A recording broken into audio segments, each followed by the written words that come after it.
జనవరి మొదటి వారం నుంచి టన్నుకు ఎంసాండ్ను ₹100 పెంచారని, బెంగళూరులో కొనుగోలు చేసి విక్రయించే ప్రైవేటు ట్రక్కులకు పాత అద్దె చెల్లిస్తున్నారని, దీంతో తాము నష్టపోతున్నామని ప్రైవేటు లారీల సంఘం నిరవధిక సమ్మె ప్రకటించింది. ఆనేకల్, టేకల్ మరియు కర్ణాటక రాష్ట్రంలోని ఇతర ప్రాంతాలు, జాతీయ రహదారి రాష్ట్ర సరిహద్దు ప్రాంతాల్లో ట్రాఫిక్కు అంతరాయం కలిగిస్తున్న బారికేడ్లను తొలగించాలని హోసూరు ప్రాంతీయ రవాణా శాఖ కార్యాలయంలో వినతి పత్రం సమర్పించారు. ఈ సందర్భంగా కర్ణాటక టిప్పర్ లారీ యజమానుల సంఘం అధ్యక్షుడు గోపాల్ రెడ్డి ఈ రోజు అత్తిపల్లిలో ఇంటర్వ్యూ ఇచ్చారు.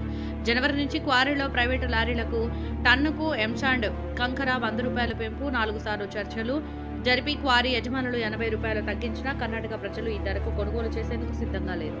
మరోవైపు కర్ణాటక రాష్ట్రంలో క్వారీ యజమానుల లారీల ద్వారా టన్నుకు ₹20 మాత్రమే పెంచి విక్రయిస్తున్నందున ప్రైవేటు లారీ యజమానులు మరియు డ్రైవర్లు 4,000 మంది ప్రభావితమయ్యారు. ధరల పెంపుకు నిరసనగా జనవరి 27 నుంచి నిరవధిక సమ్మె చేపట్టనున్నట్టు హోసూరు ప్రాంతాల్లోని ప్రైవేటు లారీ యజమానులు ప్రకటించారు. ಈಗ ಕ್ರಷರಲ್ಲಿ ರೇಟ್ಗಳು ಜಾಸ್ತಿ ಆಗಿದೆ. ಅದರಿಂದ ಒಂದು ತಿಂಗಳಿಂದ ಪ್ರಾಬ್ಲಮ್ಗಳು, ಮೀಟಿಂಗ್ಗಳು ನಡೀತಾ ಇದ್ದಾವೆ.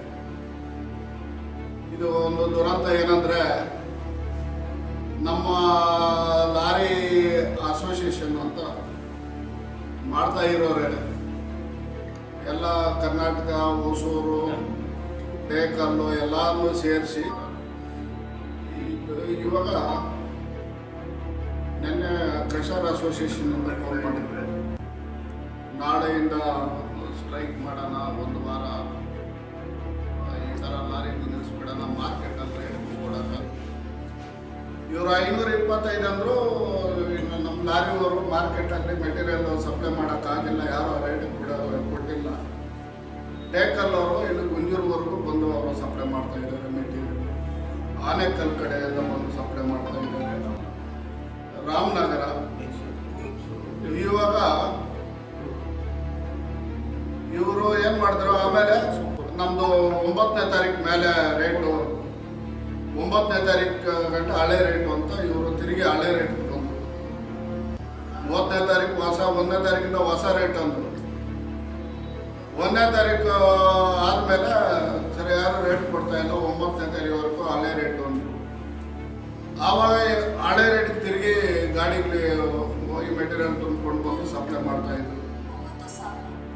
ಇವರು ಟೇಕಲ್ಲವರು, ಹೊಸೂರವರು ಯಾವಾಗ ಹಳೆ ರೇಟಿಗೆ ತಿರುಗಿ ಸ್ಟಾರ್ಟ್ ಮಾಡಿದ್ರು, ಬೆಂಗಳೂರವರು ಏನು ಮಾಡಿದ್ರು, ₹500 ಮಾಡಿರೋರು ಅವ್ರು ₹30-40 ಕಡಿಮೆ ಮಾಡ್ಕೊಂಡು, ಯಾಕಂದರೆ ಅವ್ರ ಮೆಟೀರಿಯಲ್ ಬಿಟ್ಟಿದ್ರು. ಇವಾಗ ಪ್ರೆಸೆಂಟ್ ಟೇಕಲ್ಲವರು ಹಳೆ ರೇಟ್ಗೆ ಇದು ಮೆಟೀರಿಯಲ್ ಸಪ್ಲೈ ಮಾಡ್ತಾ ಇದ್ದಾರೆ, ಸೇಲ್ ಮಾಡ್ತಾ ಇದ್ದಾರೆ. ಆನೇಕಲ್, ರಾಮನಗರ, ಮೈಸೂರು ರೋಡು, ಮಾಗಡಿ ರೋಡು, ಈ ಕಡೆ ಚಿಕ್ಕಬಳ್ಳಾಪುರ ಎಲ್ಲ ಹಳೆ ರೇಟ್ಗಳಿಗೆ ಸಪ್ಲೈ ಮಾಡ್ತಾ ಇದ್ದಾರೆ. ಇವಾಗ ಇವರೇನೋ ನಮ್ಮದು ₹500, ₹525 ಅಂತ ಇವರು ಹೇಳ್ತಾ ಇದ್ದಾರೆ. ಟೇಕಲ್ ಅವ್ರು ಬಂದು ಸಪ್ಲೈ ಮಾಡ್ತಾ ಇದ್ದಾರೆ.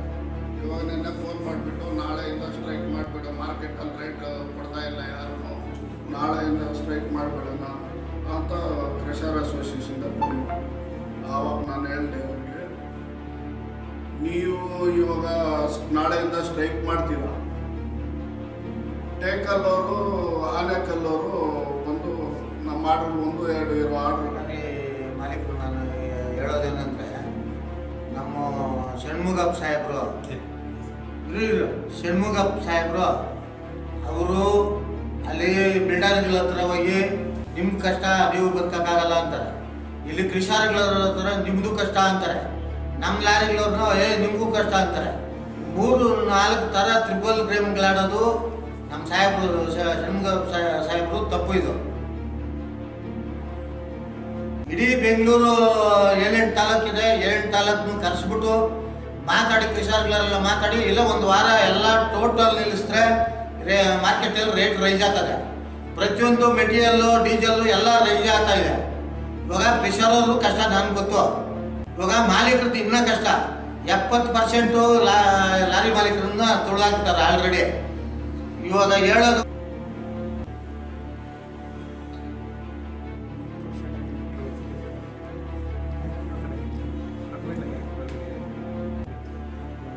ಇಲ್ಲ